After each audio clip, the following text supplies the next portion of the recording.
कसं वाटलं अंडभक्तांनो तुमचा दंडकरी गोतस्करी ऐकून?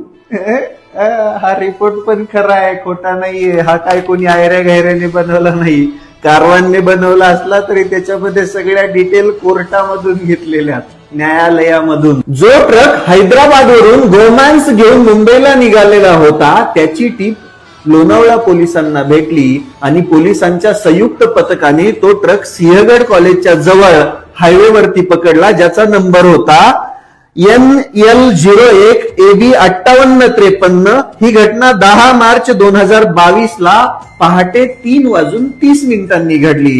या ट्रक मध्ये जे गोमांस होतं हे जवळजवळ 60 लाख रुपये किमतीचं होतं.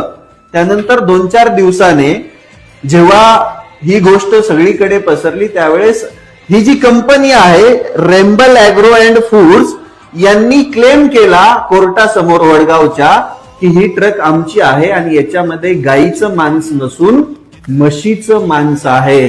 पण न्यायालयाला संशय आला, न्यायालयाने मागितली कागदपत्र दिल्या गेली, दुसरीच यूपीची सर्टिफिकेट जोडल्या गेली, पण ऍक्च्युअल असायला पाहिजे होती हैदराबादची. मग कंपनी म्हणाली होती आम्ही हैदराबादला प्रोसेसिंगला पाठवलं होतं. अरे मूर्खांनो, असं कसं जमेल? येड्यात काढायचे धंदे नीट असावेत ना.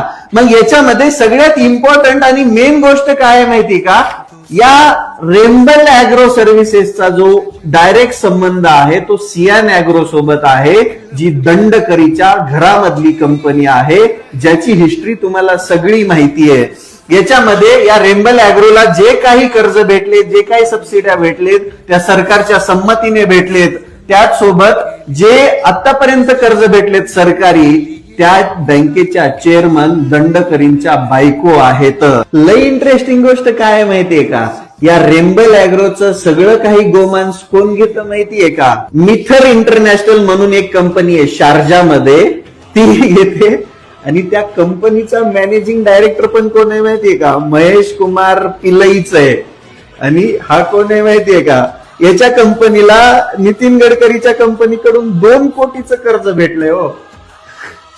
म्हणजे हा सगळा काही घोळ, हा जो आहे ना, हा सगळा रिपोर्ट, या रिपोर्ट मध्ये एकच गोष्ट आहे, ती म्हणजे अंडभक्तांचा दंडकरी गोमांस तस्कर आहे. आणि हे या रिपोर्ट वरून सरळ सिद्ध होत आहे.